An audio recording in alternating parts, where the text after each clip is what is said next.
अगर आपने भी अचार बनाया है लेकिन आपके बने हुए अचार में नमक ज़्यादा हो गया है और आप उसको लेके परेशान हैं कि कैसे कम किया जाए, कैसे कम किया जाए, तो ये वीडियो आपके लिए है। आप इसको पूरा देखिए, आपको बिल्कुल समझ में आ जाएगा कि बढ़े हुए अचार में नमक कैसे कम किया जाए। बहुत ही अच्छे से मैंने इसमें समझाने की कोशिश किया है। इस टॉपिक पर मुझे बहुत सारे कमेंट आए थे। 2-3 वीडियो मैं इसके पहले भी बना चुकी हूँ, लेकिन फिर भी आप लोगों को अच्छे से नहीं समझ में आ रहा है, तो मैंने इसमें थोड़ा-सा और अच्छे से एक्सप्लेन करने की कोशिश की है ताकि आप लोगों को समझ में आ जाए कि बढ़े हुए अचार में नमक कैसे कम किया जाए। यहाँ पर मेरे पास 1 किलो बड़हर का बना हुआ अचार है। इसमें थोड़ा-सा नमक ज़्यादा हो गया है, तो इसी में हम देखेंगे कि नमक को कैसे कम किया जाए। अगर आपके पास 5 किलो, 10 किलो अचार में नमक ज़्यादा हो गया है, तो पूरे अचार में इकट्ठा मत इस ट्रिक को ट्राई करिए। आप चाहें तो ऐसे थोड़ा-थोड़ा करके अपने अचार में नमक बैलेंस कर सकते हैं, और जब थोड़ा-थोड़ा अचार खर्चा हो जाए तो उसमें थोड़ा-थोड़ा करते रहिए। या फिर आपको अच्छा लगे तो आप पूरे अचार में भी कर सकते हैं। तो यहाँ पर 1 किलो अचार के लिए मैंने 200 से 250 ग्राम के लगभग लहसुन को अच्छी तरह से छील के साफ़ कर लिया है। आप चाहें तो लहसुन को छील के धो के और उसको सुखा भी सकते हैं पंखे के नीचे, या फिर साफ़ सूती कपड़े से पोंछ लीजिए। और यहाँ पर सरसों के तेल को अच्छे से गर्म करना है। तो यहाँ 100 से 150 ml के करीब मैंने सरसों का तेल एकदम अच्छे से धुआं वाला गर्म किया था। तेल जब एकदम अच्छी तरह से गर्म हो जाए तो इसको आप चाहें तो एक लहसुन डाल के चेक कर लीजिए। अगर तेल आपका अच्छा गर्म है तो इसी में सारे लहसुन को डाल देना है, ताकि लहसुन अच्छी तरह से तेल में पक जाए। लहसुन का फ्लेवर तेल में उतर जाएगा तो अचार में ये जाएगा, तो और भी काफ़ी आपके अचार के टेस्ट को बढ़ा देगा। ध्यान रखिए, लहसुन को गैस पे रख के नहीं पकाना है। तेल को अच्छा गर्म करना है गैस पर, और फिर गैस पर से नीचे उतार लेना है। उतारने के बाद अब उसमें लहसुन को डाल दीजिए और इस तरह से चला के अच्छी तरह से मिला दीजिए। मैंने ये ट्रिक इसलिए बताई है क्योंकि लहसुन हर मौसम में मिल जाता है, तो आप किसी भी अचार में इसको मिला सकते हैं। जैसे आम के अचार में, कटहल के अचार में, गोभी के अचार में अगर नमक ज़्यादा हो गया तो उसमें भी आप इसे मिला सकते हैं। या फिर एक ट्रिक और है, आप सेम अचार बना के मिला सकते हैं। सेम अचार जब आप बनाएंगे तो सेम अचार में थोड़े से मसाले वगैरह आप मिलाएंगे, लेकिन जो पहले वाला अचार है उसमें तो नमक आपका ज़्यादा हो चुका है, लेकिन जो दूसरा वाला अचार आप बनाएंगे तो उसमें नमक बिल्कुल भी मत डालिए, या फिर उस हिसाब से डालिए जैसा पहले आप में नमक है, तो इसमें डालेंगे तो कैसे मेंटेन हो जाएगा।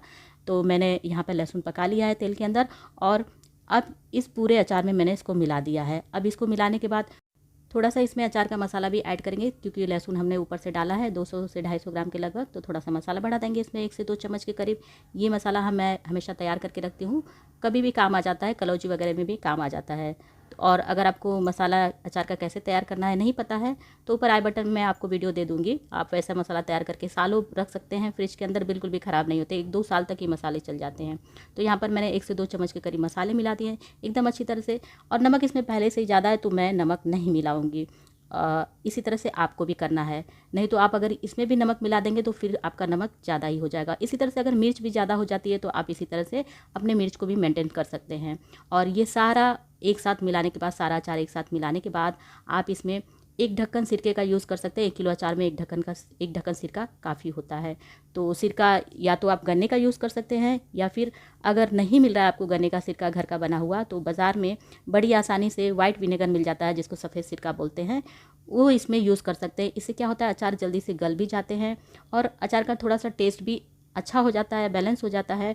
और दोनों अचार, पहले वाला अचार तो गला हुआ है, लहसुन नहीं गला हुआ है, ये भी अच्छी तरह से गल जाएगा। और सिरका जो है आपके अचार के टेस्ट को बढ़ा ही देता है। बहुत लोगों ने मुझे ये भी कमेंट किए हैं कि क्या मैम हम ऊपर से ऐसा कुछ मिलाते हैं तो हमारा अचार ख़राब हो जाएगा। बिल्कुल नहीं, बिल्कुल भी नहीं ख़राब होगा। इस तरह से मिलाइए। और अचार को ख़राब होने के कुछ कारण होते हैं, जैसे पानी वाले बर्तन होते हैं, जैसे जिस बर्तन में हम मिला रहे हैं उसमें पानी हो, या फिर जिस चम्मच से मिला रहे हैं उसमें पानी लगा हो, जिस हाथ से मिला रहे हैं उसमें पानी लगा हो, तब हमारा अचार ख़राब होता है।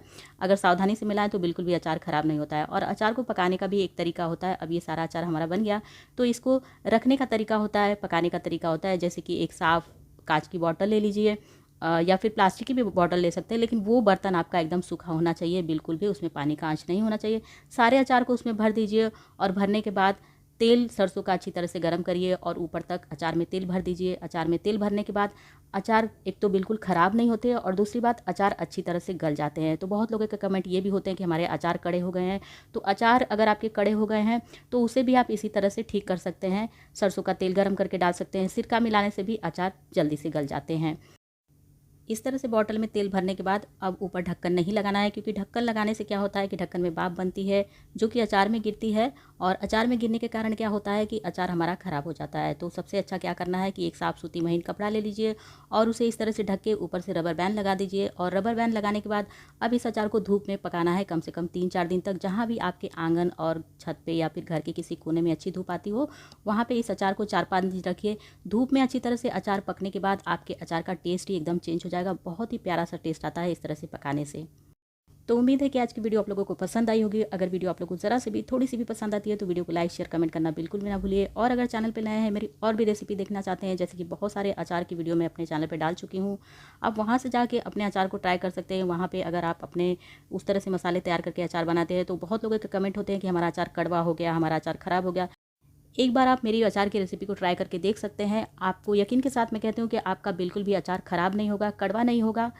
आपको मार्केट से भी अच्छा टेस्ट आपके घर के अचार में आएगा। तो उम्मीद करती हूँ कि आप ज़रूर मेरी रेसिपी को ट्राई करेंगे। तो मैं आप लोगों से मिलती हूँ फिर किसी अगली नई रेसिपी के साथ। तब तक के लिए नमस्कार।